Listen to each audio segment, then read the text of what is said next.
Oke, kita jeda aja deh, artinya kelompok 1 ke kelompok 2 kita kasih jeda aja supaya nanti fokus ya.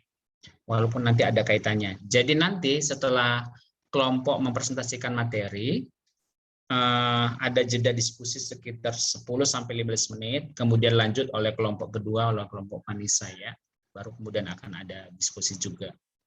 Baik, saya persilahkan kepada KY Michael untuk bisa membawa kami memahami materi ini. Silakan. Baik Pak, saya izin share screen ya Pak.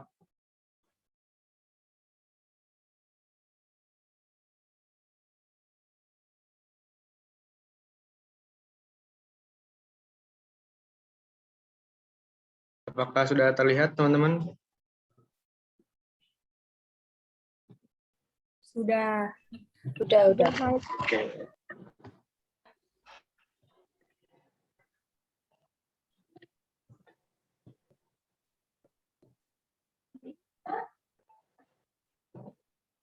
Selamat siang pada teman-teman.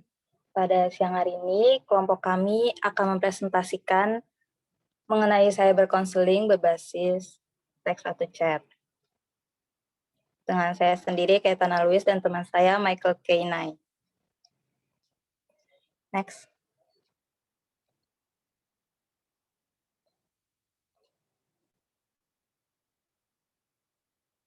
Nah, seperti sudah dikatakan tadi, bahwa nanti dalam presentasi ini akan berbicara mengenai konsep, lalu pemahaman, lalu prosedurnya itu seperti apa. Next.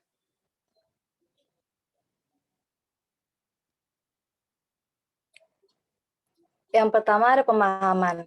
Cyber counseling dapat didefinisikan sebagai praktek konseling profesional yang terjadi ketika konseli dan konselor berada secara terpisah dan memanfaatkan media elektronik untuk berkomunikasi melalui internet.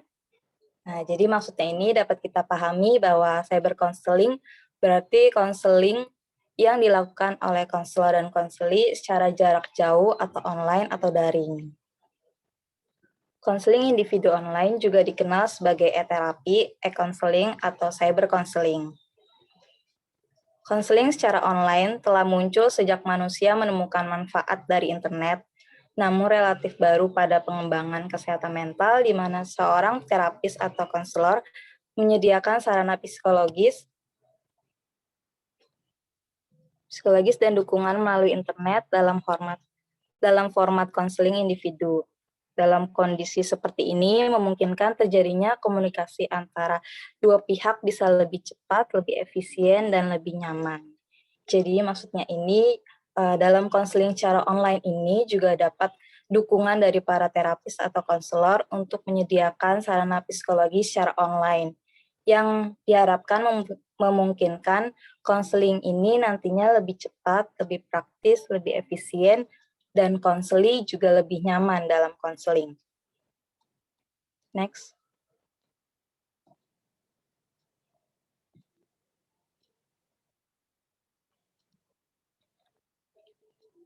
Lalu ada konsep konseling berbasis teks atau chat.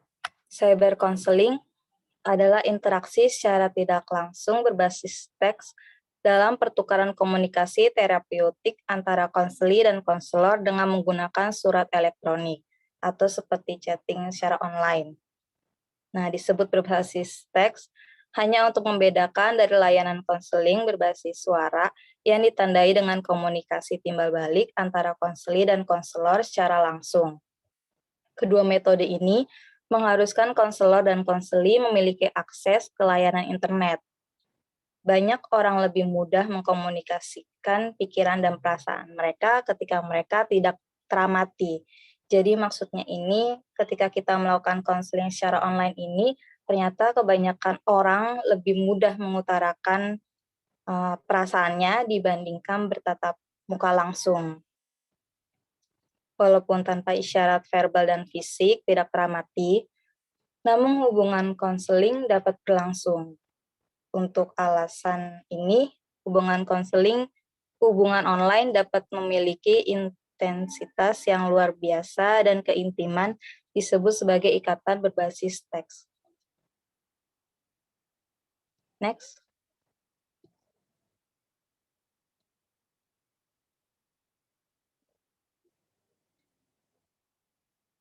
Lalu menurut beberapa ahli atau peneliti dari Krauss, Stryker, dan Speyer, menjelaskan bahwa text chat memungkinkan konselor untuk berkomunikasi dengan seorang konseli secara real-time melalui internet.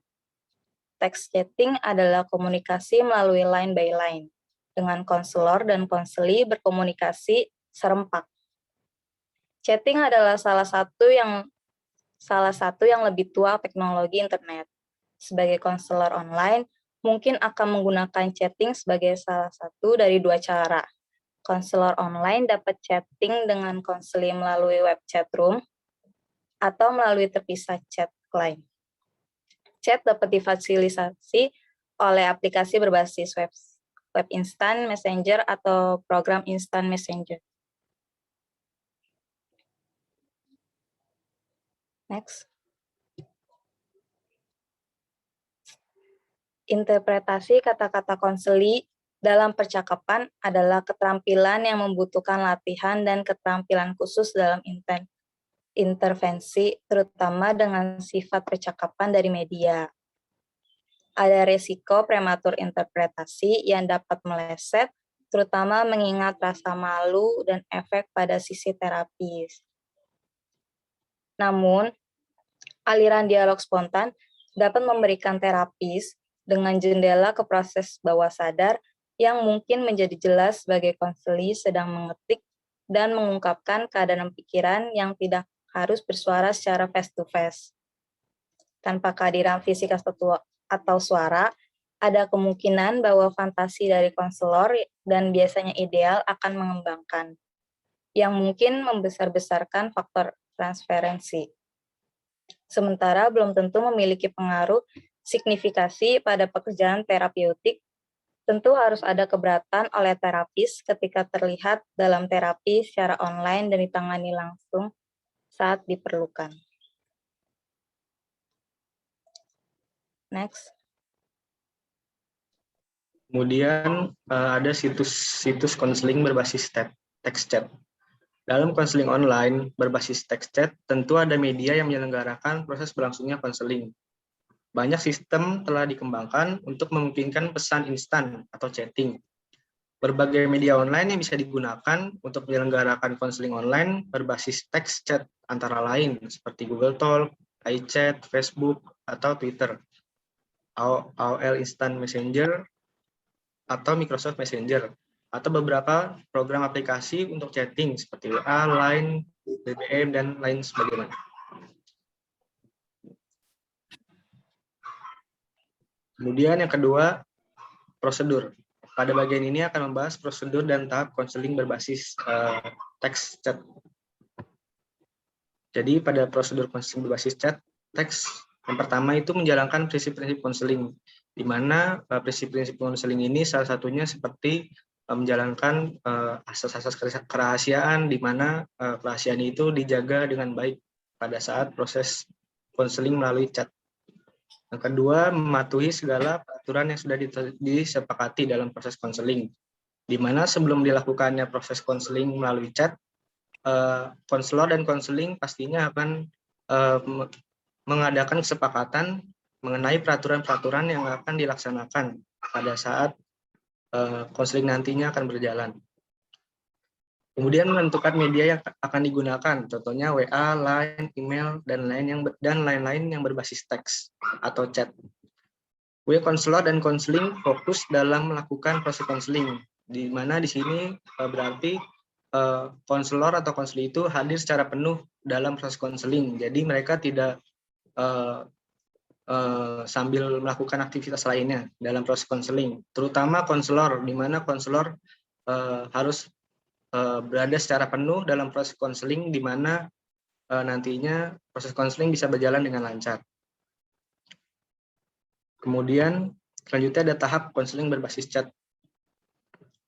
Tahap atau fase konseling berbasis chat. Yang pertama itu ada tahap report building, di mana dalam terapi berbasis chat, baik sinkronus maupun asinkronus, kualitas komunikasi tertulis mengkompensasi kurangnya kehadiran fisik.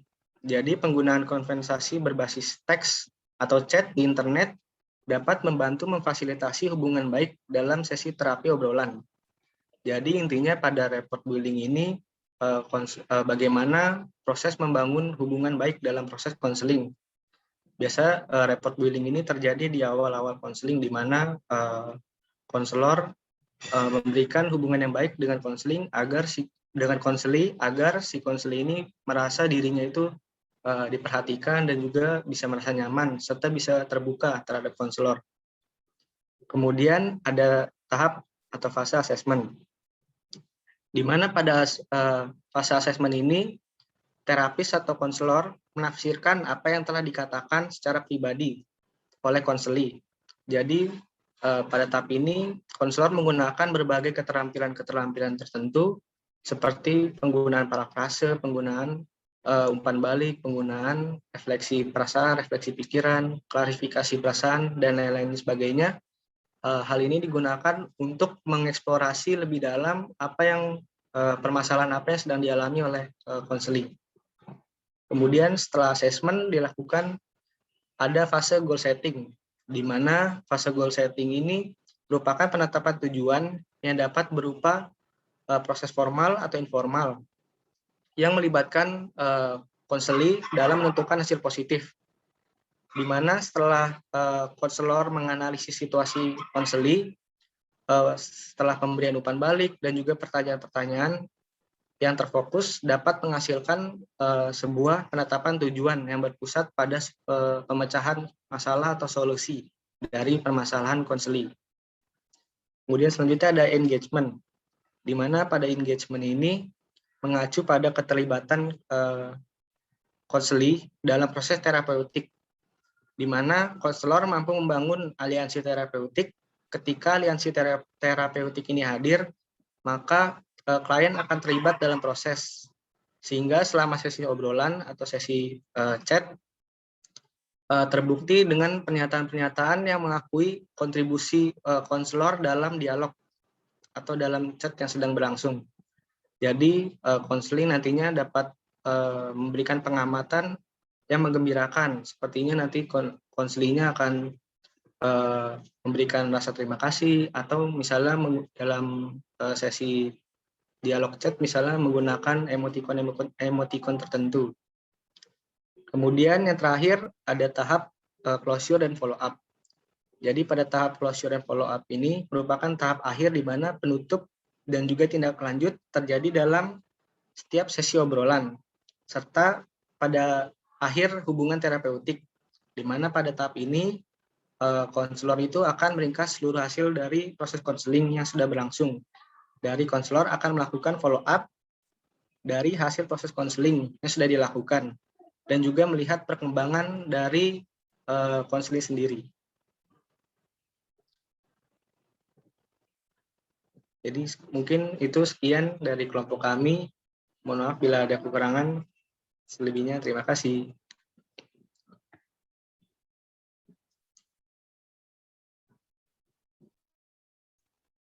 Terima kasih Kaye dan Michael.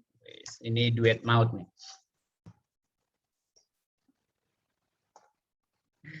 Oke, ini cukup menarik yang disampaikan oleh kelompok.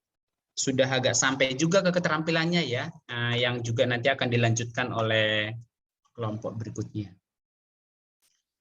Oke, tadi yang dicontohkan oleh kelompok itu kan platform media sosial ya, banyak ya. Tapi saya kira masih bisa kita cek ulang ya, apakah hanya itu ya. Coba kita cek sama-sama dan ajukan beberapa pertanyaan teman-teman.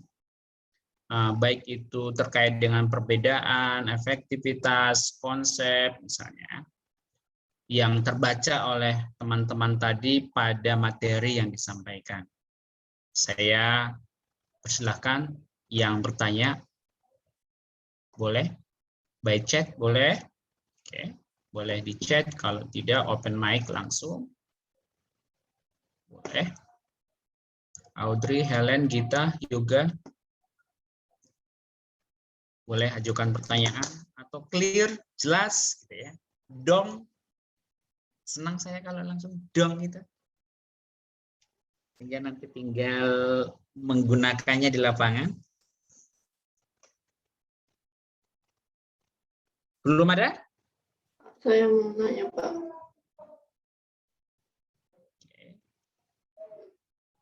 Halo, Pak. Gita? Ada? Ada. Oke, silakan Git. Untuk yang berbasis chat yang via langsung kayak gitu, ada kayak anjuran gitu nggak? Balesnya itu berapa menit gitu, waktu paling lamanya balas gitu. Gitu aja sih.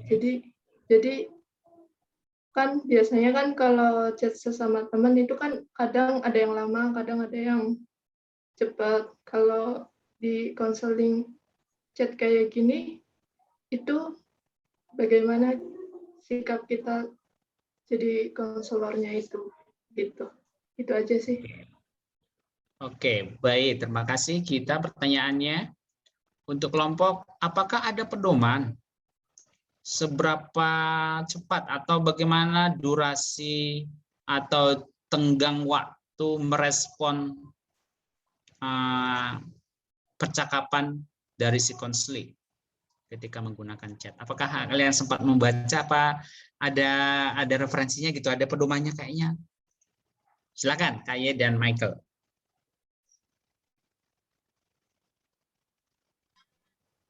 Ya, baik kita. Terima kasih atas pertanyaannya. Kayaknya kelompok awal-awal tuh pernah jelasin ya, konseling online itu untuk masalah waktu, itu tuh kita harus siap sebagai konselor selama 24 jam. Tapi memang ada batas-batasan di mana mungkin nggak langsung kayak konseli langsung chat ke kita gitu. Tapi ada kayak seperti ini, ada omongan dulu gitu. Jadi nggak langsung asal konseling aja. Jadi konselingnya nggak langsung asal chat kita mau konseling gitu. Pasti ada percakapan mau diatur jadwalnya kapan. Tapi untuk masalah waktunya itu mungkin konselingnya bebas mau balas chatnya kapan aja, tetapi kita sebagai konselor harus siap saat kita membalas chat dari konselor tersebut. Mungkin Michael ada mau tambahan? Kalau dari saya ya mungkin gitu. Ya, sama kayak AY. Jadi mungkin kalau dari apa yang saya baca mungkin saya belum nemuin kayak harus ada batasan-batasan, misalnya konselor harus membalas berapa menit atau berapa menit. Tapi kalau yang saya lihat sih kalau sebagai konselor pastinya kita harus kayak selalu standby gitu. Jadi setiap kali konseli sudah ngechat, kita pasti harus langsung ngebalas atau langsung respon, karena kalau konseling berbasis chat ini kan bersifat responsif ya. Jadi ketika konseli itu mulai mengechat kita saat proses konseling, itu biasanya sebagai konselor pasti kita langsung merespon.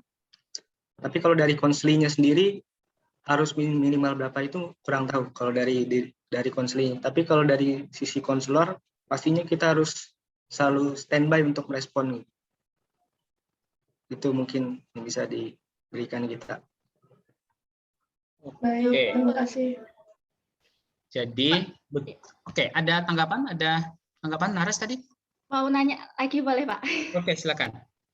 Kan tadi yang disampaikan Kak sama Michael kan, yang saya tangkap itu berarti konselor itu harus standby depan HP gitu ya maksudnya. Tapi konselingnya itu ya udah santai aja, itu yang saya tangkap. Nah berarti konselor kayak nggak ada kerjaan dong di depan HP terus, tapi si konselingnya kok malah boleh balas lama atau gimana? Padahal kan bukannya dalam sesi konseling memang harus di saat yang benar-benar tepat, maksudnya si orang itu di situ, jadi nggak yang balas lama, nanti balasnya berapa jam kemudian, nanti kan maksudnya perasaannya, pikirannya udah beda lagi. Nah ini maksudnya gimana? Masa konselor kayak nggak ada kerjaan lain depan HP terus gitu, sedangkan konselingnya bebas balasnya terserahnya dia gitu, masa kayak gitu? Coba kelompok ada tanggapan? Oke, pertanyaan kritis saya kira. Untuk ini saya kira juga menjadi jembatan untuk bisa kita paham konsep cyber counseling ya. Kita bukan layanan dasar, seperti tadi Michael juga mengatakan, ini layanan responsif. Layanan responsif itu ada aturan mainnya, ada prosedurnya misalnya. Bukan layanan dasar yang tentu bisa dilakukan dengan asinkronus gitu ya. Oke, silakan kelompok bisa merespon. Mungkin kalau dari saya, mungkin maksudnya tadi konseling membalas kayak berapa lama, bukan maksudnya kayak bukan konseling balas berapa jam, maksudnya mungkin ketika kita sudah memberikan respon ke konseli, mungkin konselingnya itu kayak butuh waktu mungkin berapa saat untuk mengekspresikan apa perasaannya mungkin. Maka bukan, maksudnya tadi bukan kayak konselingnya itu bebas ngapain aja terus konselnya cuma harus standby, bukan gitu. Mungkin lebih ke arah konselingnya konselornya itu selalu standby, tapi konselingnya juga selalu standby juga dalam proses konseling. Karena kan tadi sudah di awal sudah sempat saya jelaskan tadi pada saat prosedur di mana konselor dan konseling itu fokus dalam proses konseling, jadi pada proses konseling. Jadi tidak ada hal-hal yang mereka lakukan selain proses konseling. Itu mungkin dari saya. Oke, Ya, apakah juga kelompok ingin- mau mengatakan bahwa sebetulnya ada informasi yang belum lengkap tadi, bahwa yang dimaksud harus standby itu ketika sudah dijadwalkan konseling kah maksudnya? Bukan 24 jam begitu? Iya Pak, maksudnya seperti itu Pak. Oke. Baik, kemudian tadi pertanyaannya Gita, ini saya kira terkait dengan keterampilan ya. Kalau di pertemuan awal saya sudah menjelaskan, salah satu keterampilan itu adalah kehadiran penuh. Kehadiran penuh itu artinya salah satu ditunjukkan dengan responsifnya kita ya. Ketika si konseli mengirimkan chat, kita langsung merespon balik. Itu salah satu bentuk bahwa kita hadir sepenuhnya di dalam itu. Semakin kita menunjukkan kehadiran, maka semakin terbangun hubungan terapeutik dengan si konseli. Tapi semakin kita membangun jeda, kemudian itu akan memunculkan persepsi pada si konseli, kayaknya si bapaknya kayaknya nyambi kerja nih, kayaknya si bapak lagi sibuk nih gitu. Sehingga dia pun kemudian tidak berada pada sesi konseling itu secara psikologis.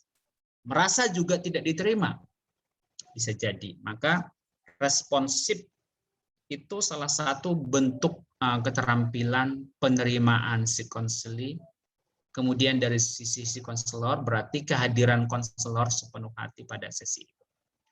Baik, saya akan tambahkan beberapa konsep yang tadi belum sempat disinggung ya. Oke, saya buatkan denahnya begini ya. Ada 3 di sini. Ada yang kalau ditinjau dari modalitas. Kemudian kalau ditinjau dari bentuk penyampaian. Kemudian kalau ditinjau dari ruang lingkup. Kemudian kalau ditinjau dari fungsi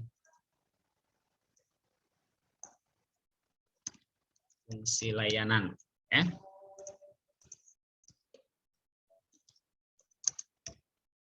Oke, kita coba bagi ini. Saya akan buatkan begini ya. 1, 2.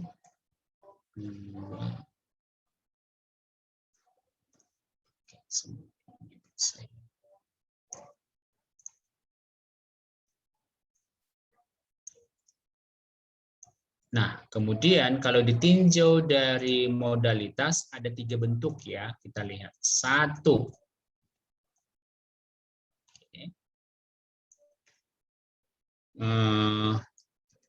Berbasis program. Seperti ini komputer ya. Komputer situ. Kemudian yang kedua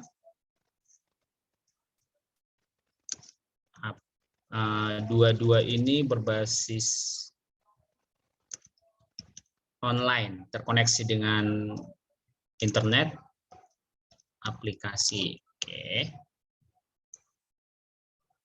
Oke, sudah ada 2. Kemudian yang ketiga itu adalah berbasis online, ya, tetap online dia.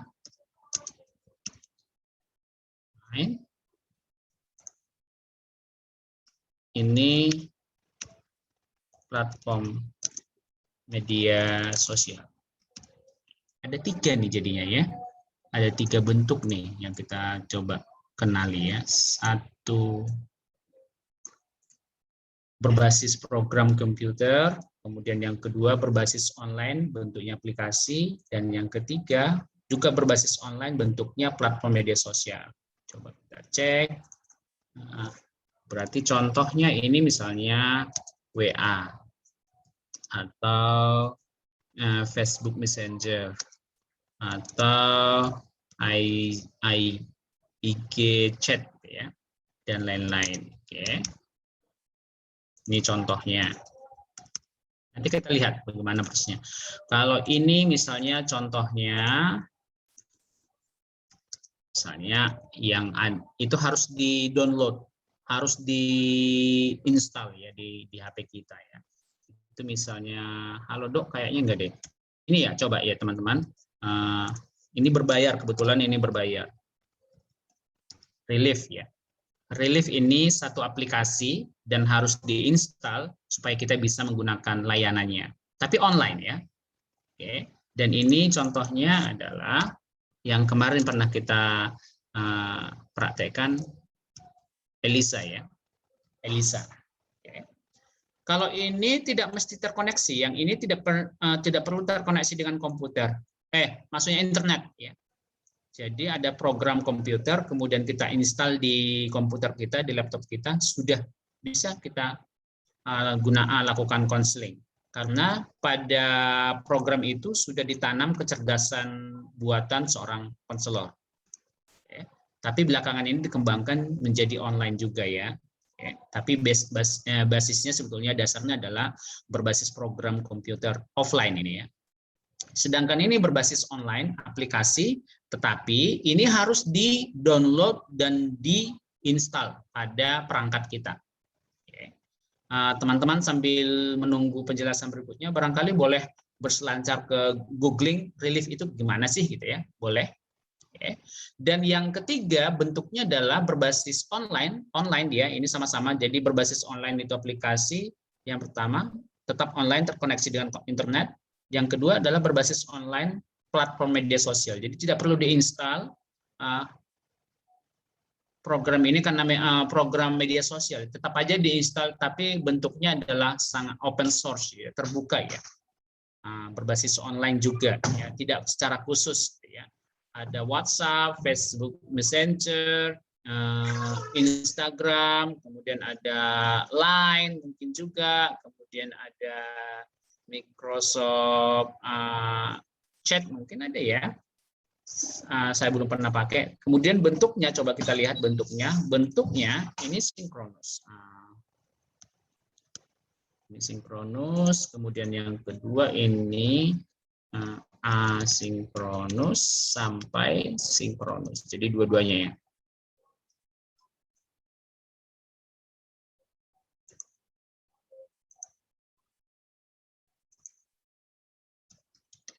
Kemudian dan yang ketiga ini sinkronus. Oke. Lihat ini sinkronus. Sedangkan oke, kita lihat kalau di Elisa kemarin itu kan sinkronus, real time ya. Begitu kita chat si Elisa langsung juga merespon kita. Jadi real time pada saat itu juga. Walaupun menurut saya ini semu, karena yang melakukan respon itu bukan seorang manusia, tapi kecerdasan manusia yang ditanamkan ke dalam program Elisa. Sehingga menurut saya agak beda dengan respon jika itu yang diberikan oleh manusia langsung, gitu ya. ini masih menjadi perdebatan. Apakah kemudian profesi penolong itu kemudian akan digantikan oleh kecerdasan buatan seperti banyak karyawan bank itu digantikan oleh kecerdasan buatan dengan berbagai aplikasi atau program. Apakah pada konselor juga berlaku seperti itu? Ini masih menjadi perdebatan. Apakah kemudian sungguh-sungguh unsur kemanusiaan, empati, yang punya akal dan budi itu bisa dimiliki oleh si Elisa sebagai sebuah program, atau tetap aja terbatas? Nah, maka saya bilang di sini sinkronus tapi semu dia ya. Menurut saya, persis saya itu semu, tidak real sebetulnya ya, karena itu buatan. Yang sedangkan di sini bergeser ya dari asinkronus ke sinkronus ya. Kalau teman-teman pernah melakukan call center ya, menggunakan fasilitas call centernya bank gitu ya. Di satu kan ada fasilitas. Jika Anda bertanya tentang perbankan, ketik nomor, ketik angka misalnya, itu asinkronus ya, itu asinkronus. Kemudian kalau Anda ingin bicara dengan staf kami, ketik nomor ini. Maka ketika bicara dengan stafnya itu, maka itu menjadi sinkronus ya. Jadi ini diprogramkan, jadi tidak real time juga. Bisa email itu bisa asinkronus. Oke, nanti akan kita lihat aplikasi reliefnya ya. Sampai kepada sinkronus. Jadi pergerakannya dari asinkronus menjadi sinkronus. Sementara di platform media sosial ini memang sinkronus ya. Kalau WA itu kalau dalam konseling ya mestinya itu sinkronus, langsung berbalas di situ. Oke. Karena memang disetting untuk janji konseling ya. Kemudian kalau dilihat dari ruang lingkupnya, maka ini pergerakannya pasti responsif ya, layanan responsif. Kalau mengikuti layanan dasarnya BK ya, sama juga di sini juga responsif. Ini pergerakannya layak sampai layanan. Dan yang ketiga ini responsif.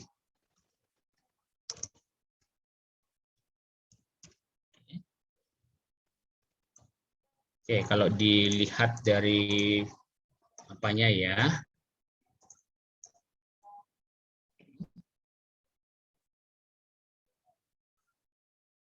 Kemudian kalau ditinjau dari fungsi layanannya, maka ini juga pergerakannya adalah kuratif ya. Kalau di sini mulai dari sampai kuratif. Kalau yang ketiga itu kuratif. Kuratif ya, bukan kuraf ya. Beda, kuraf itu beda dengan kuratif, teman-teman ya. Oke, ini. Nah, ini ya. Coba kita lihat videonya ya. Relief itu ya. Sebentar walaupun agak lama, mohon saya bagikan ini. Aplikasi reliefnya ya. Ya, ada di sini. Oke, ini. Ini ya. Oke, ini. 7 menitan ya.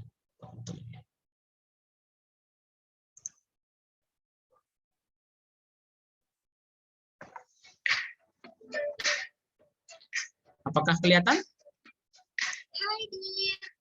Kelihatan, Pak. Kelihatan, Pak. Saja ya. Kali ini, Relief mau ngasih tahu kalian gimana sih cara link dengan psikolog menggunakan aplikasi Relief. Oh iya, Dir. Tutorial konseling ini hanya berlaku bagi kalian yang menggunakan Android ya. Ini berbayar. Untuk ya. pengguna iOS, berbayar, ya. Relief akan kasih tahu cara konseling dengan menggunakan website dan line premium di video tutorial konseling selanjutnya ya. Eits, tapi sebelum itu, jangan lupa klik tombol like, subscribe, dan tombol lonceng untuk mendapatkan notifikasi video terbaru dari Relief. Seperti yang kalian ketahui, Relief adalah sebuah aplikasi yang bisa menghubungkan kamu dengan psikolog melalui aplikasi. Tentunya, cara untuk konsultasi dengan psikolog menggunakan aplikasi Relief sangatlah mudah. Yang pertama, kamu harus membuka aplikasi Relief terlebih dahulu. Jika kamu belum punya aplikasi Relief, kamu bisa download aplikasi Relief di Play Store secara gratis. Setelah kamu membuka aplikasi Relief, kamu akan melihat tampilan seperti ini. Nah, di bagian bawah, kamu bisa melihat fitur meditasi, konseling, journal, serta reward. Dan pilihlah fitur konseling. Setelah kamu mengklik tombol fitur konseling, tampilan layar kamu akan berubah seperti ini. Di sini, kamu bisa mengklik tombol mulai konseling yang ada di bagian bawah layar. Perlu diketahui bahwa konseling di Relief merupakan konseling yang berbayar. Oleh karena itu, di sini kamu akan melihat paket-paket konseling beserta harganya. Pilihlah paket sesuai kebutuhanmu ya, Dir. Oh iya, jika kamu memiliki kode voucher untuk konseling di aplikasi Relief, kamu bisa menggunakannya di sini loh. Di bagian bawah paket konseling, kamu bisa mengklik tombol punya kode voucher untuk memasukkan kode vouchermu. Jika kamu sudah memilih paket konseling yang sesuai dengan kebutuhanmu, tampilan layar kamu akan berubah seperti ini. Di sini, kamu akan memberikan pernyataan bahwa kamu telah berusia di atas 17 tahun, tidak berniat untuk bunuh diri, dan tidak sedang menyakiti diri sendiri. Jika kamu sudah setuju dengan syarat dan ketentuan yang diberikan, kamu bisa klik kotak di sebelah kanan tulisan untuk menyetujui. Kemudian klik tombol selanjutnya. Nah, di sini kamu akan memilih permasalahan yang ingin kamu diskusikan bersama psikolog. Hal ini dilakukan agar kamu bisa bertemu dengan psikolog yang sudah expert dalam menangani masalah yang kamu hadapi. Setelah kamu menentukan masalah yang ingin kamu diskusikan, kamu akan tiba dalam tahap pembayaran. Pada tahap pembayaran ini, kamu bisa memilih menggunakan beberapa metode pembayaran seperti via GoPay, ShopeePay, hingga via bank transfer. Setelah kamu melakukan pembayaran, kamu akan mendapatkan email invoice pembayaran dari Midtrans sebagai tanda bahwa pembayaran kamu sudah diterima dan dikonfirmasi oleh pihak Relief. Oh iya, Dir. Konseling ini merupakan konseling via teks ya. Jadi, jika kamu ingin konseling dengan via call, kamu bisa melakukan upgrade dengan cara mengirimkan email request upgrade konseling di info@relief.co. Nah, setelah pembayaran kamu dikonfirmasi, pastikan chatroom konseling dengan psikolog sudah muncul di aplikasi Relief kamu. Setelah itu, kamu bisa masuk ke dalam room chat konseling untuk mengaktifkan paket yang telah kamu beli. Jika kamu khawatir durasi konselingmu berkurang, tenang saja, Dir, karena tahap ini belum dihitung sebagai sesi konseling. Ketika kamu sudah ingin memulai konseling, kamu bisa menjawab pertanyaan-pertanyaan yang telah tersedia pada room chat. Tapi, pertanyaan-pertanyaan itu fungsinya apa sih, Kak? Nah, pertanyaan-pertanyaan tersebut akan menjadi bahan bagi psikolog untuk bisa menyelesaikan masalah yang kamu hadapi, Dir. Jadi, jawablah pertanyaan-pertanyaan tersebut dengan jujur ya. Setelah kamu menjawab pertanyaan-pertanyaan tadi, psikolog akan mulai menyapa kamu dalam waktu 1 kali 24 jam. Agar proses konseling tidak menjadi terburu-buru dan kamu bisa konseling dengan psikolog lebih intens. Dalam tahap ini juga, kamu akan mendiskusikan jadwal konseling bersama psikolog. Nah, jadwal konseling ini ditentukan dan disetujui oleh kedua belah pihak ya, Dir, yakni kamu dan psikolog. Tapi jika kamu dalam kondisi yang mendesak dan ingin melakukan konseling sesegera mungkin, jangan khawatir ya, Dir, kamu bisa request kok. Nantinya kamu akan dipertemukan dengan psikolog yang tersedia pada saat itu. Nah, jika jadwal konseling telah ditentukan, kamu sudah bisa memulai sesi konseling sesuai dengan waktu yang telah dijanjikan. Perlu kamu ketahui pula bahwa setiap pesan pada chatroom dibatasi sebanyak 255 karakter. Apabila pesan yang kamu tulis melebihi 255 karakter, maka pesan tersebut tidak dapat terkirim. Oleh karena itu, Jika kamu hendak menulis pesan yang panjang, kamu harus memisah pesan tersebut menjadi beberapa pesan. Selain itu, kamu juga tidak boleh merasa takut untuk membuka chatroom counseling sebelum waktu janji dengan expert reliever. Karena membuka chatroom counseling tidak akan dihitung sebagai sesi konseling. Kamu juga dipersilahkan untuk membuka aplikasi relief secara berkala untuk mendapatkan notifikasi. Karena setiap handphone bisa berbeda-beda. Jadi, jangan sampai kamu ketinggalan notifikasi dari relief ya, Dir. Lalu, apabila ada chat yang terlambat masuk atau notifikasi yang tidak muncul, kamu bisa menutup sementara aplikasi relief, kemudian membukanya kembali. Nah, Dir, gimana? Sekarang udah tahu kan gimana caranya untuk bisa konsultasi dengan menggunakan aplikasi relief? Jadi, jangan ragu lagi untuk konseling dengan psikolog ya. Jika kamu merasa bahwa ada yang tidak beres dengan dirimu, segeralah minta pertolongan orang yang profesional. Sampai jumpa di video yang lainnya. Oke. Ya. Baik, dari informasi itu sorry.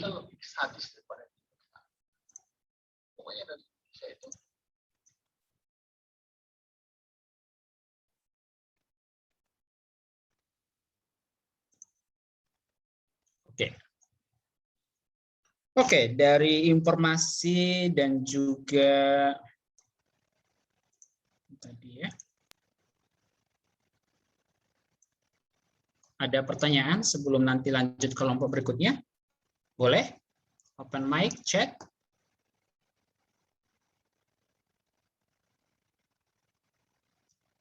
Cukup jelas kah ini? Yup, ada yang open mic kayaknya. Saya ingin bertanya, Pak. Oke, Jess. Bentar, Pak. Mengenai aplikasi tadi itu, Pak. Berarti kalau kita lagi artinya kita bayar lagi ya, Pak? Oke. Baik, ini bukan bukan endorse ini ya. Nggak dibayar kita ngomongin relief ya. Oke. Pertama, kan di sana itu kan ada di 4 paket tadi ya. Paket perkenalan, paket lega, paket nyaman, paket bahagia. Paket bahagia.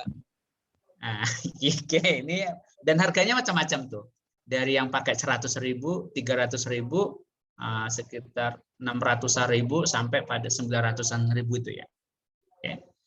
Nah, kalau belajar dari tadi penjelasannya di video tadi, begitu kita sudah ambil salah satu paket, kemudian sudah ada janji dengan si konselornya, maka ya kita hanya menggunakan itu. Kalau misalnya ingin mengambil paket lega, maka harus bayar lagi tuh, no. Kalau ingin ambil paket bahagia nyaman gitu, bayar lagi, no. Ada bayarannya, no. Oh, berarti mereka melayani konsel itu berarti sesuai dengan ini ya, Pak? Sesuai dengan bayaran juga ya, Pak ya? Iya, paketnya. Nah, ini menarik. Apa yang bisa teman-teman refleksikan dari paket-paket ini? Tentang profesi kita sebagai konselor. Empatinya terbatas. Empatinya terbatas. Oke, ini juga kemarin menjadi isu diskusi. Apakah ada perbedaan empati pada layanan berbayar dengan pada layanan konseling gratis? Ini juga menjadi diskusi. Tapi pertanyaan saya, apa yang teman-teman bisa refleksikan dengan profil relief tadi, secara khusus pada paket-paket tadi itu, dengan profesi konselor? Karena itu masuk sebagai profesi dari menolong orang lain ya. Apa yang bisa kalian refleksikan dengan profesi konselor?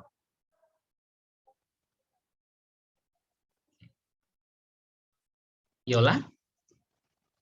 Ada komen? Sedikit bingung sih Pak, soalnya kayak menurut aku sih seharusnya nggak dibedakan ya Pak empatinya Pak. Oke. Maksudnya orang yang bayar 100.000 dengan orang yang bayar 350.000 seharusnya dalam etika perkonselingan gitu harusnya nggak dibedakan Pak, karena kan kita sama-sama mau membantu klien gitu. Oke. Oke, saya sependapat dengan Yola. Apakah misalnya kalau paketnya 100.000 matanya agak kedip ya? Kalau paketnya 300 itu lebih empati, lebih hadir gitu. Atau kemudian kalau paketnya 900 ya lebih dekat lagi gitu ya. Ini perumpamaan aja. Ini analogi saja ya. Oke ya. Oke, saya setuju dengan Yola bahwa dalam profesi menolong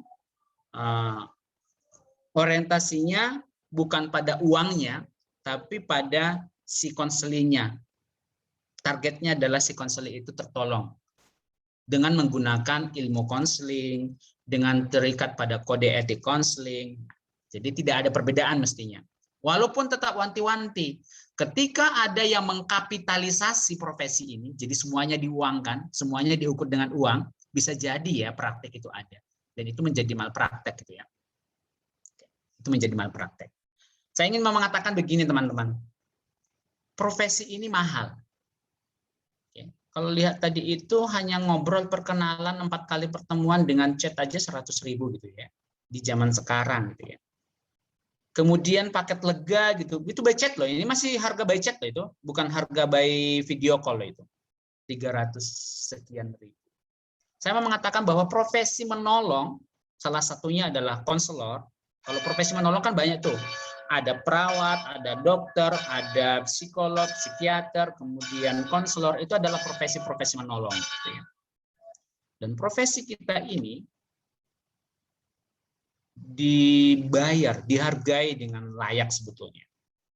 Apalagi semakin kesini-sini nih, profesi ini makin dikenal. Hanya mungkin, ya catatan di kemarin juga, kok yang dikenal masyarakat itu psikolog sih Pak, nggak konselor gitu ya. Dan psikolog itu mengatakan mereka bisa memberi layanan konseling. Kapan dikenal konselornya gitu ya? Ya, informasi terbaru nih, baru kemarin, ini masih proses ya.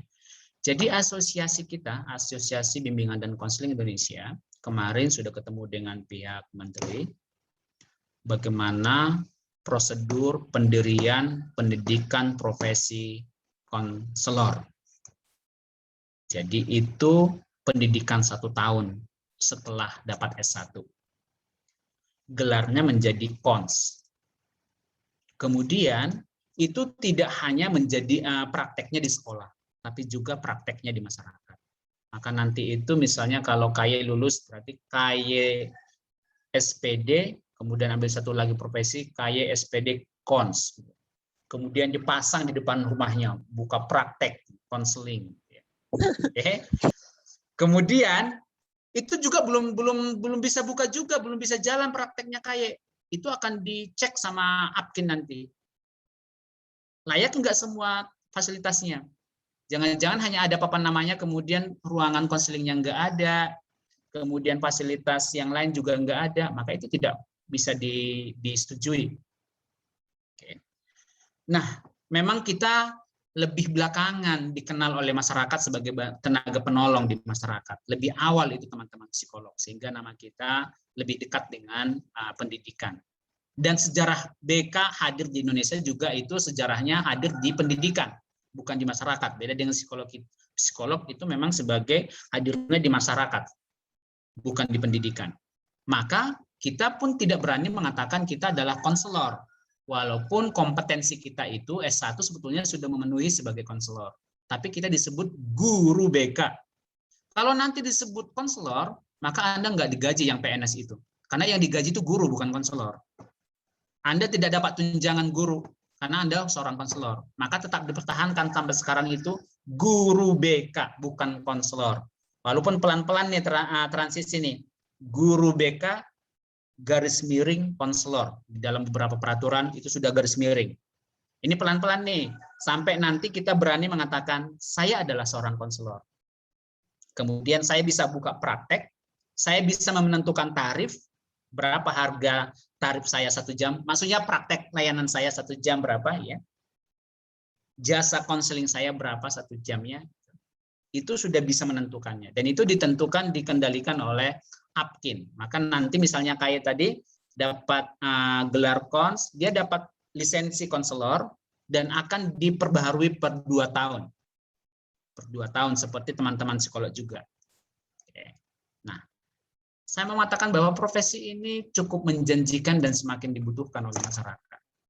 Dan para konselor masa depan itu adalah para konselor yang punya literasi digital yang memadai. Karena semua nanti fasilitasnya banyak teknologi dalam pelayanan ini.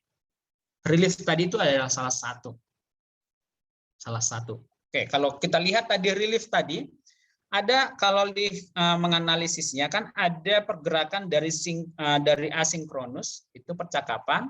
Misalnya kita mengajukan keinginan menjadi konseli, berarti kita download dulu itu reliefnya, kemudian kita daftar, itu asinkronus. Karena kan yang bicara itu program, sistem.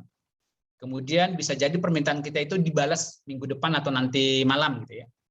Kemudian begitu sudah terjadi, perhatikan di relief tadi itu ada intake formnya ya. Kalau tidak salah tadi itu ada konsen konseli, pernyataan kesediaan konseli. Apakah Anda berusia di atas 17 tahun?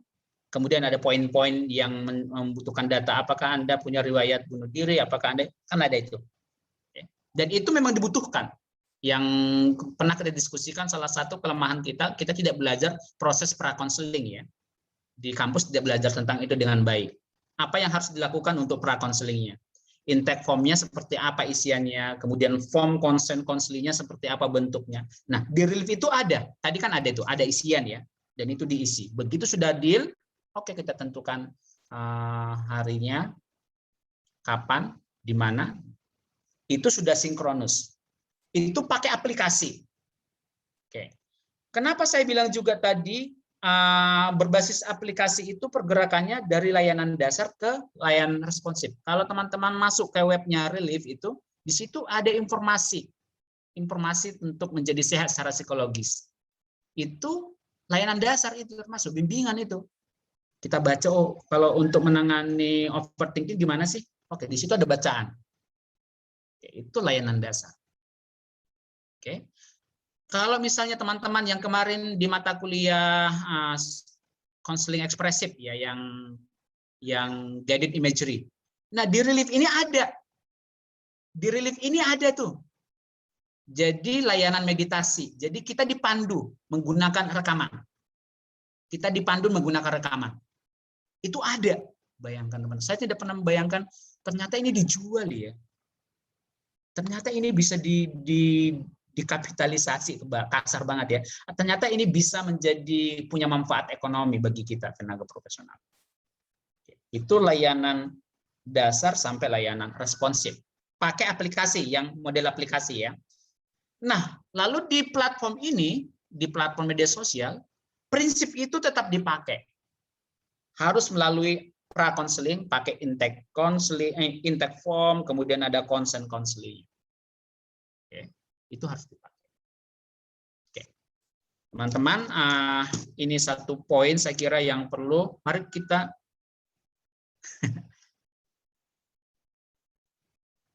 ya, beli burjo aja deh, kan sehat secara psikologis. Ngapain juga buang-buang uang untuk ngomong sama konselor kalau sehat ya. Amin ya, sehat ya. Mana lebih menyehatkan? Amin. No, makan burjo atau dapat sesi konseling? Mana lebih menyehatkan saat ini buat Nuno? Kalau saat ini yang saya rasakan mending konseling, Pak. Masih soalnya banyak. Aduh. Kayaknya ini sangat privat ini. Pikiran, ya. Pak. Oke. Coba kamu bisa lihat di sana sudah ada konselor Nares siap menunggu, no. Kamu bisa kontak Japri aja ya. Oke. Ya, Oke, Japri aja ya. Boleh. Siap. Konselor itu hatinya seluas samudra. Pokoknya tidak ada yang bisa ditolak gitu ya, diterima gitu ya. Oke, silakan, itu sudah siap itu. Nares sudah siap. Jam terbangnya kurang lebih selama di sekolah itu kurang lebih berapa jam? Jam pengalaman konseling online udah berapa jam, Nares? Udah berapa jam terbangnya Nares untuk konseling online? Kalau dihitung-hitung, Nares. Kalau konseling individu cuma sekali kemarin kan, Pak? Kalau di Oke. sekolah ya. Ha-ha. Tapi kalau pertemanan mah banyak, Pak. Wah, tuh no, jam terbangnya sudah lumayan tuh. Nggak diragukan tuh no. Oke no, kalau ada permasalahan, tapi jangan minta Nares untuk ngerjain tugasmu ya, itu bukan konseling namanya. Beda itu. Oke, baik. Nah, kita akan masuk kita akan masuk ke hal yang lebih dalam yang akan dibawakan oleh kelompok berikutnya. Bagaimana keterampilan yang digunakan di dalam proses itu? Tadi kelompok sudah menyinggung sedikit sebetulnya sih, membangun hubungan baik di awal. Bagaimana tekniknya? Nanti akan kita coba lihat. Oke? Oke, baik. Kalau ada masih pertanyaan, simpan dulu. Nanti kita selesaikan dulu kelompok ini. Takut nanti malah kebagian. Vanessa, teman-teman boleh lanjut diskusinya. Kalau tadi ada bagian materi kalian yang sudah dibahas, tidak apa-apa, diulang singkat, tidak apa-apa. Oke, silakan Vanessa. Selamat Oke, siang Adin. Pak Jonas Oke. dan teman-teman. Sebelumnya mohon maaf soalnya kelompok kami tidak menggunakan PPT, kami hanya menjelaskan secara singkat dan nanti di akhir sesi akan men-sharekan video yang sudah direkam. Kami dari kelompok A yang beranggotakan ada saya Paulina dan ada Kak Lintang dan juga ada Kak Vanessa. Nah, di sini yang pertama saya akan menjelaskan sedikit mengenai aturan atau keterampilan apa aja sih yang digunakan dalam cyber counseling by chat. Nah, yang pertama itu sebelum proses konseling dimulai, konselor sudah harus terlebih dahulu membuat kesepakatan terkait aturan apa aja yang boleh dan yang tidak boleh selama konseling berlangsung. Kemudian yang kedua, selama proses konseling by chat sedang berlangsung, konselor tidak diperbolehkan menggunakan stiker atau emoji yang berlebihan, misalnya itu seperti emoji peluk, cium, atau stiker kotor yang mungkin bisa mengganggu kenyamanan konseling. Kemudian yang ketiga, jangan menyelah chat konseling. Nah, jadi ketika konseling lagi asik atau serius menceritakan apa yang sedang ia alami, konselor tidak diperbolehkan menyela. Nah, hal ini dilakukan agar konsentrasi konseling tidak terganggu dan tetap stabil. Kemudian yang keempat,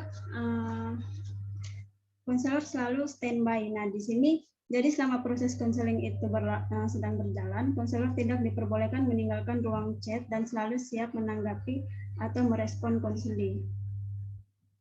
Kemudian yang kelima, memperhatikan tanda baca. Nah, konselor maupun konseli diharapkan selalu menggunakan tanda baca seperti titik, koma, maupun tanda tanya. Nah, hal ini dilakukan agar informasi dari konselor maupun konseli bisa tersampaikan dengan jelas dan bisa dipahami dengan baik. Kemudian yang terakhir ada memperhatikan penulisan sebelum diklik kirim. Nah, hal ini dilakukan untuk menghindari hal-hal seperti typo atau ambigu seperti itu. Kemudian bisa dilanjutkan sama Kak Vanessa. Oke, saya mau menambahin dikit mengenai keterampilan. Selain yang sudah dijelaskan oleh Paulina tadi, keterampilan yang lain itu seperti halnya keterampilan dasar konseling, misalkan pembukaan, terus merefleksi, merangkum, kemudian bombongan, dan lain-lain. Seperti itu. Lanjut, Lintang. Oke, baik teman-teman dan Pak Donald. Selanjutnya kami akan menayangkan simulasi cybercounseling berbasis chat menggunakan WhatsApp. Nah, dalam simulasi ini yang berperan sebagai konselor itu adalah saya, Lintang, dan konselingnya itu Vanessa. Jadi di sini ceritanya Vanessa itu seorang siswa yang duduk di bangku SMA kelas 3. Nah, terus berdasarkan informasi dari wali kelas, akhir-akhir ini tuh Vanessa jarang terlihat kurang semangat, terus kurang fokus mengikuti pembelajaran online, tidak seaktif tahun-tahun sebelumnya. Nah, jadi mendengar hal ini, konselor yaitu saya tergerak untuk membantu siswa si Vanessa ini keluar dari permasalahannya dan langsung menghubungi Vanessa untuk melakukan sesi konseling via chat. Nah, seperti yang sudah dijelaskan kelompok sebelumnya, dalam buku online counseling handbook for mental health professional karya Ron Krauss, itu simulasi cybercounseling yang kami tampilkan itu terdiri dari 5 fase, yaitu ada membangun raport, penilaian, penetapan tujuan, janji, dan juga penutup. Jadi ini simulasinya tidak keseluruhan ya teman-teman, jadi bagian yang menurut kami penting saja. Berikut video simulasinya, Paulina bisa share screen.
Sebentar ya teman-teman. Oke, ada kendala?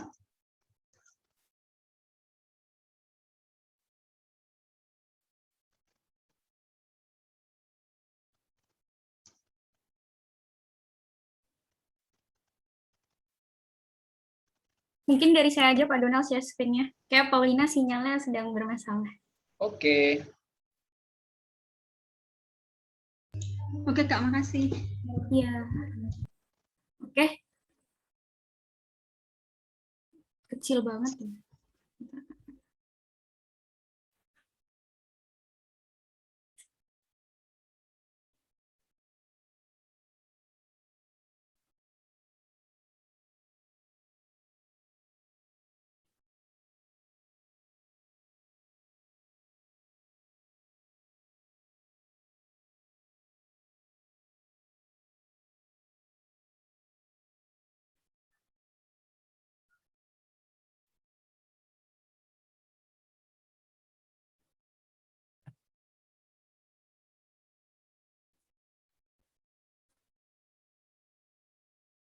Kalau segini kelihatan nggak teman-teman tulisannya?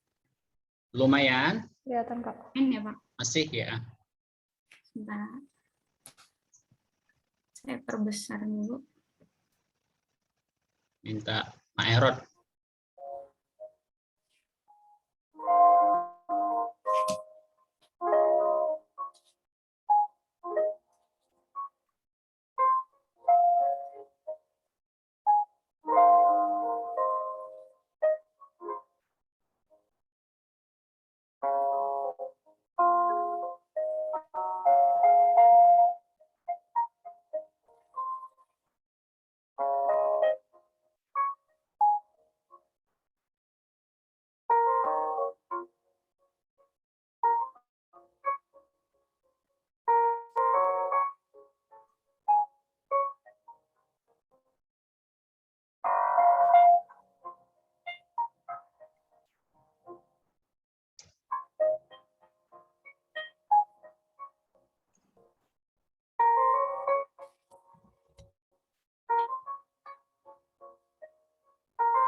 Sekian Pak Donald dan teman-teman presentasi dari kelompok A. Kalau ada salah mohon dimaafkan. Terima kasih.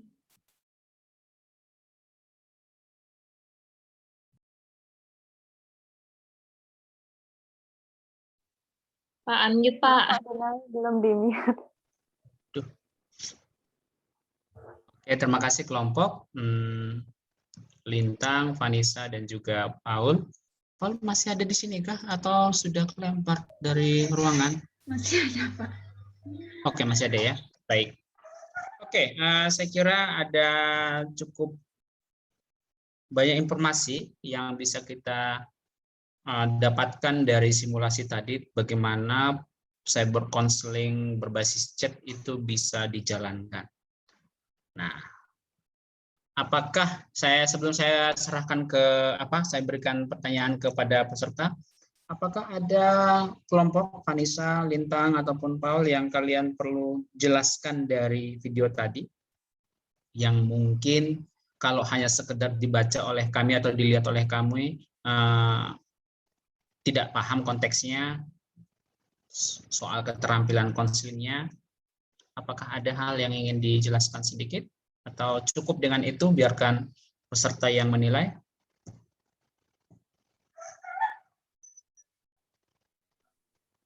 Mungkin saya mau menjelaskan sedikit mengenai keterampilan yang tadi sudah dibilang, kalau selama proses konseling itu kan tadi ada waktu, konselornya meminta waktu buat sekitar 4-60 menit. Nah, itu konselor dan konseli itu benar-benar fokus pada chatnya begitu, Pak. Terus kemudian seperti yang dibilang, kalau selama chat begitu, konselor tidak diperkenankan untuk menyela. Nah, dalam proses konseling kemarin, kami sudah mencoba menerapkan itu. Jika konselingnya sedang mengetik, belum selesai, konselornya tidak diperkenankan untuk mengetik. Jika konselingnya sudah selesai, baru konselor menanggapi mengetik, begitu Pak. Mungkin mau ditambahin teman-teman? Lintang, Paul? Sudah Pak, cukup. Ya. Oke. Baik, kelas silahkan sebelum ke materi ini, tadi ada Andin sudah ingin bertanya pada materi yang pertama kalau tidak salah. Boleh Din, kamu open mic Din. Halo Pak, teman-teman. Halo. Yuk. Oke, saya mau nanya tapi saya mau cerita dulu latar belakang pertanyaan saya ya Pak. Boleh. Soalnya ini penting banget. Jadi ini soal ini sih Pak, kayak konseling chat yang teman-teman udah jelasin juga. Jadi tuh kayak gini, teman saya tuh pernah ada pengalaman chat sama konselor atau psikolog dari kayak Halo Dokter gitu deh Pak. Tapi pas aku saya lihat screenshot-annya tuh saya jadi geram sendiri gitu. Kenapa kok kayak hasilnya tuh template banget, dan masa teman saya kan udah curhat panjang-panjang, teman saya ngomong, saya tuh overthinking Bu, tapi saya nggak tahu kenapa saya overthinking. Terus malah dijawabnya kayak gini, ya kalau gitu nggak usah overthinking. Ya kayak gitu kan, jadi kayak saya mikir, kayaknya tuh enakan ngobrol sama customer service daripada sama konselor yang benar-benar ada kompetensinya gitu kan. Saya jadi kesel juga Pak gitu. Saya pengen nanya nih ke kelompok dan Bapak juga, kalau untuk maksudnya sesi konseling secara chat ini sendiri tuh sebenarnya ditentuin instruksinya nggak sih? Maksudnya kayak prosedurnya tuh misalnya dari atasannya dibilang, ini kamu nanti dipendek-pendekin aja ya, kan mungkin karena terbatas waktu juga, jadi mungkin konselor atau psikolog tuh nggak boleh terlalu mendalam gitu, supaya ngundang mereka bayar lagi, ayo bayar lagi supaya bisa berlanjut gitu sesi konselingnya, atau dia tuh tetap sama sebenarnya Pak, sama ketentuan yang ya konseling biasa gitu langsung. Makasih. Oke, thank you Din. Semoga yang diceritakan Adin tadi itu hanya itu ya, Adin nggak datangin itu konselornya ya, atau update status di media sosial kemudian publikasikan hal yang ini ya, enggak ya Din, jangan emosi Din, pokoknya ya enggak ya, jadi perkara pidana nanti memang ya. Oke. Oke, ini pertanyaan menarik teman-teman. Saya apresiasi ada pada pertanyaan dari pengalaman konkret dari Adin ya. Oke. Mungkin juga si temannya Adin ini saking kesalnya nggak dapat apa-apa kemudian share screenshotnya ke Adin. Bayangin ini kayak gini padahal itu berbayar nggak, Din? Bayar, Pak. Di Halodoc. Nyebelin banget kan? Oke, baik. Ini kasus nih. Ini tadi yang sempat kita diskusikan juga ketika kita mengatakan apakah ada perbedaan gitu ya. Jangan-jangan memang ambil paketnya yang paling kecil kali ya supaya besok baru nanti diseriusi kalau ambil paket yang lebih tinggi lagi gitu ya. Oke, baik. Silakan kelompok boleh respon dulu nih kasus yang diangkat oleh Adin. Boleh di kelompok pertama yang tadi di kelompoknya KY, boleh juga dilanjut oleh kelompok kedua karena di kelompok kedua itu lebih banyak keterampilan ya. Tapi kemudian di kelompok pertama tadi lebih pada prosedur, mungkin juga di respon dari segi prosedur, dari segi konsep. Kalau kelompok 2 boleh respon dari segi keterampilannya. Yuk.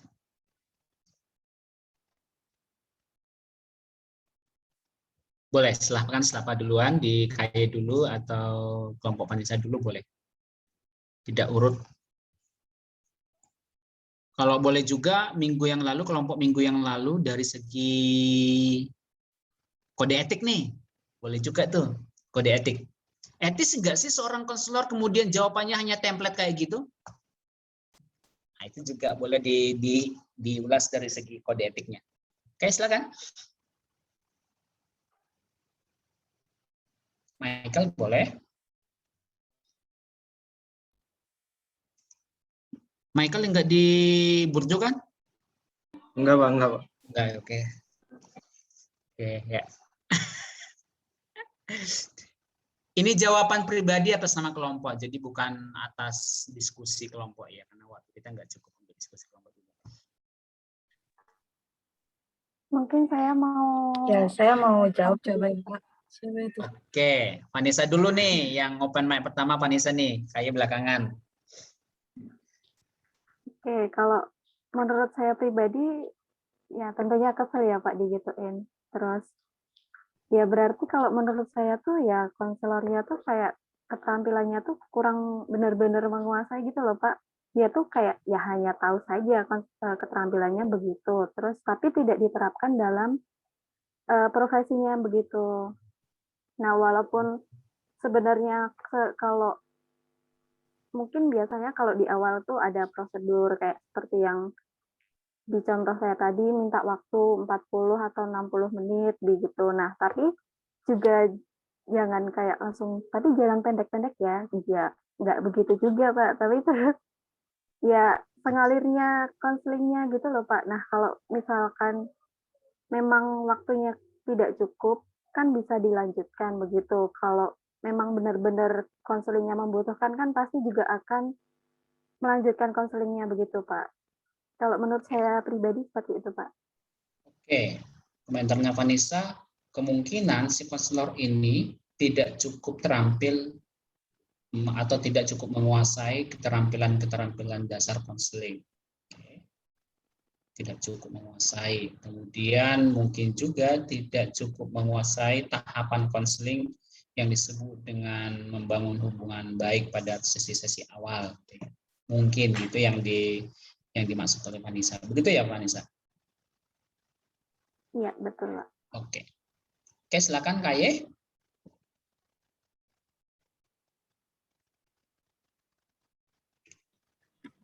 Kalau menurut saya hampir sama ya Pak kayak Mbak Vanessa tadi. Bahasa kasarnya tuh kayak itu berarti tuh konselor gadungan gitu. Soalnya kita juga dalam hal ini juga kita belajar gimana caranya sebagai konselor yang baik. Pasti kan ada kode etiknya kayak gitu. Jadi nggak asal-asalan aja gitu. Oke. Mungkin ya. Itu juga dari mana? Oke. Jangan apa gitu Pak. Ketika dilacak itu jangan-jangan Din, ketika dilacak itu ternyata alumni BKS 1 USD kali ya. Itu perlu di grup itu. Oke, baik. Oke, ada tanggapan lain teman-teman di lain kelompok, selain kelompok, di luar kelompok boleh.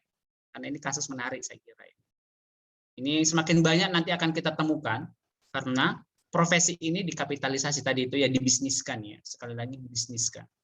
Dan tadi bahaya cyber itu adalah karena berjarak. Dia nggak tahu siapa kita. Kita kompeten atau enggak. Ya. Ya. Jadi semacam modus gitu ya. Kalau misalnya temannya Adin itu pertama kan uangnya udah masuk. Kemudian yang kedua Adin temannya Adin nggak datang lagi. Oke, temannya Adin nggak datang lagi, tapi uangnya sekali udah masuk. Yang lain yang belum tahu tentang itu akan datang lagi gitu ya. Ya modus-modus penipuan itu kayak gitu. Tapi kalau menyebut tadi platformnya, aplikasinya kan ini aplikasi besar ya. Ini perusahaan besar kan. Ini juga menjadi tanda tanya. Ini Halodoc loh. Halodoc loh, ini platform yang cukup gede loh ya. Skalanya nasional loh. Kalau ada, bahkan ada iklannya loh. Di iklannya itu kan sangat menjanjikan, kemudian ternyata hasilnya kayak gini kan, kita tanda tanya. Jangan-jangan, nah tadi pertanyaannya Adin, oke ini kita respon. Jangan-jangan kode etik kerahasiaan percakapan antara konselor dan konselor itu tidak terjaga di Halodoc itu. Jangan-jangan setiap admin bisa melihat setiap klien yang komunikasi dengan konselornya, sehingga yang menjawab itu bukan konselornya tapi adminnya. Bisa jadi karena itu bocor kan. Jadi mestinya saya pribadi pengalaman saya ditugaskan oleh admin nih, Pak Donald ada satu konselor yang ingin mendapatkan layanan, apakah Bapak bersedia? Kemudian saya mengatakan bersedia. Setelah itu komunikasi dengan admin sudah tidak ada lagi, tidak ada tahu-menahu tentang bagaimana komunikasi saya dengan si konselor. Hanya di situ saja batasannya, admin. Kemudian setelah itu saya buat laporannya juga sistem. Sistem itu tidak bisa buka, si admin tidak bisa buka laporan saya, dia hanya bisa membaca laporan selesai, kasus ditutup, hanya itu aja. Tapi bagaimana isinya dia nggak boleh. Sehingga dia tidak boleh masuk ke dalam room chat-nya kami atau ruangan percakapan kami. Dia tidak boleh, tidak bisa bahkan. Itu hanya privasi antara saya dan si konselor itu. Karena ketika dia sudah dipilih, klik, maka saya ada di dalam ruang percakapan antara saya dan si konselor. Si admin tidak bisa, tidak boleh masuk. Bisa jadi itu yang terjadi. Jadi yang merespon itu bukan si konselornya, Din. Tapi admin yang tidak punya pengetahuan sama sekali tentang konseling. Bisa jadi karena terbatas, bisa jadi karena memang privasi ruangan konselingnya by chat ini terbuka gitu ya. Siapa saja yang ada di situ bisa respon. Hanya untuk kepentingan bisnis, jangan sampai nanti dicap Halodoc itu responnya lambat, maka direspon cepat. Tahu-tahu responnya salah. Nah, ini juga ya. Bisa jadi. Oke, boleh kita diskusikan lagi nih dikit lagi. Apakah ada yang berpendapat soal ini? Saya, Pak. Oke, Jess. Kalau menurut saya sih, Pak, emang saya juga nggak terima ya, Pak, kalau emang seperti itu konselornya. Secara tidak langsung kan dia akan menjatuh karirnya kita juga kan, Pak. Betul. Jadi kan masyarakat sama sekolah-sekolah juga kan akan memandang sebelah mata ke guru konselornya gitu kan, Pak. Jadi aku juga nggak setuju kalau misalnya aku yang melakukan konseling, pasti kayak geram gitu kan, Pak. Kenapa dia nggak harus, kita kan udah juga belajar tentang kode etik dalam konseling kan, Pak, sama yang kayak bilang tadi, kenapa nggak pakai itu gitu. Jadi kan amburadul kan, Pak, jadi proses konselingnya. Jadi nggak dapat, nggak dapat kepuasan dari si konselingnya. Kayak gitu sih, Pak, dari saya. Oke, Jess merasa geram juga kalau mendapatkan layanan semacam itu.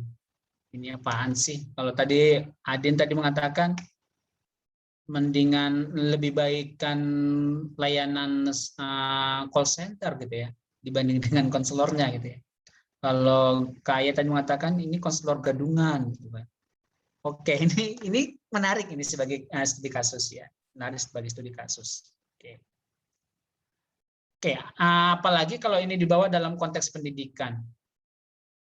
Kalau ini yang melakukan ini adalah seorang guru BK, jawabannya sangat sangat template banget gitu ya. Bahkan mungkin dia menggunakan jawaban-jawaban otomatis yang sudah disetting gitu ya. Kan bisa tuh. Oke, kemudian itu gimana perasaan siswanya, dan ini pasti merusak image-nya guru BK. Nah, ini isu etis saya kira. Ini isu etis masuk ke dalam lingkup isu etis terkait dengan profesi. Dan semoga Adin tidak kemudian menyesal masuk BK setelah mendapatkan kok gini sih layanannya gitu ya. Tetap menjadi konselor ya, Din. Oke, gimana Din tanggapan teman-teman tadi terhadap kasusmu, menyikapi si pelaku gitu ya? Apakah si temanmu masih lanjut atau pindah ke layanan konseling lain? Pindah, Pak. Teman saya tuh awalnya mikir kayak apa mungkin ini cocok-cocokan kali ya, tapi kok kalau cocok-cocokan sampai separah itu gitu. Makanya tadi kan saya nanya apakah emang semua layanan konseling chat itu by chat itu kayak prosedurnya tuh di simplified gitu, kayak dipendek-pendekin kah instruksi dari atasannya atau gimana gitu. Makanya jadi teman saya coba cari-cari tapi udah ketemu sih Pak yang cocok. Oke. Jadi tidak ada prosedur untuk mempersingkat respon. Saya kira tadi contoh relief tadi, bukan maksud untuk promosi, saya kira itu contoh yang baik karena di prolognya, pra-konselingnya, dia cukup menghantar dengan baik, bahkan kemudian setelah ada intake formnya, jadi pengumpulan data awalnya, kalau di PLK kita disebut dengan asesmen awal, kemudian itu diberikan kepada si konseli. Kemudian si konseli menghubungi si konselor menghubungi si konseli. Itu prinsipnya ya, dan apa yang terjadi pada temanmu tentu itu isu etis ya, dan ini terkait dengan profesi atau kompetensi profesionalnya. Kemudian saya memberikan komentar pada kelompok Vanessa terkait dengan contoh tadi. Ini contoh yang dekat dengan sekolah ya, jadi dipanggil gitu ya. Jadi konseling yang dipanggil kayak gini. Kalau lihat contohnya tadi itu. Jadi yang jemput bola, yang melakukan inisiatif awal itu adalah si guru BK-nya. Bahkan kemudian si konselingnya kan kaget, ada apa ya Bu gitu kan? Dalam simulasinya kan begitu Pak. Nah, walaupun ini dipanggil, sebelum ke sana ya. Jadi ini yang membedakan antara konseli dengan psikolog. Konseli dan psikolog. Jadi permasalahan-permasalahan yang kita bantu, yang dialami oleh konseli itu adalah kondisi sehat secara mental. Tapi dia mengalami maladaptif, penyesuaian-penyesuaian yang kurang bagus, baik itu dalam belajar, baik itu dalam sosial, baik itu pada dirinya. Itu yang kita tangani. Secara mental dia sehat, tidak ada gangguan, tapi penyesuaiannya terganggu. Dan kalau penyesuaiannya ini dibiarkan, bisa sampai ke gangguan mental. Bisa sampai misalnya tadi overthinking, kemudian bisa jadi stres, itu bisa jadi seperti itu. Tapi secara mental dia masih normal, dan inilah menjadi wilayah guru BK atau konselor. Dari situ sudah kelihatan sebetulnya tingkat permasalahannya. Kemudian yang kedua tadi, walaupun ini dipanggil, si konselinya dipanggil dalam konteks offline atau konseling onsite itu, ini kasusnya adalah dipanggil, prosedur prakonselingnya tetap dilakukan. Kalau tadi kan dalam simulasi itu langsung ya, jadi begitu ketemu si siswanya kaget, kita konseling ya, oke Bu, konseling langsung kan di situ secara singkat begitulah. Kemudian terjadi langsung konselingnya kan. Nah, sekali lagi prinsipnya, walaupun dipanggil, prakonselingnya tetap dilakukan. Maka kalau misalnya tadi konselornya adalah tadi yang menjadi konselornya siapa? Lintang atau? Saya Pak. Oke. Maka Lintang itu harus sudah punya di folder HP-nya itu satu link untuk intake form-nya. Kemudian yang kedua mungkin link untuk konsen konselingnya. Kemudian yang ketiga semacam template umum untuk prolog awal misalnya. Itu harus dilakukan misalnya. Misalnya tadi kan percakapan, oke kita apakah Panisha mau konseling dengan Ibu atau bersedia? Tadi kan mengatakan bersedia Bu dengan senang hati. Oke, kita buat janji ya. Tapi sebelum kita nanti ketemuan, Ibu minta bantu kamu untuk isi form ini ya. Boleh Ibu letakkan linknya di sini. Oke. Baru next, barulah konseling terjadi. Baru konseling terjadi. Tapi proses konselingnya tadi memang seperti yang sudah kelompok sampaikan itu sudah betul. Oke, penggunaan kata yang direspon saya kira tadi sudah tepat. Tapi hati-hati ya teman-teman, tadi saya melihat kalau itu secara lisan mungkin intonasinya tanda tanya ya, itu pertanyaan. Walaupun pernyataan tapi intonasinya tanda tanya. Misalnya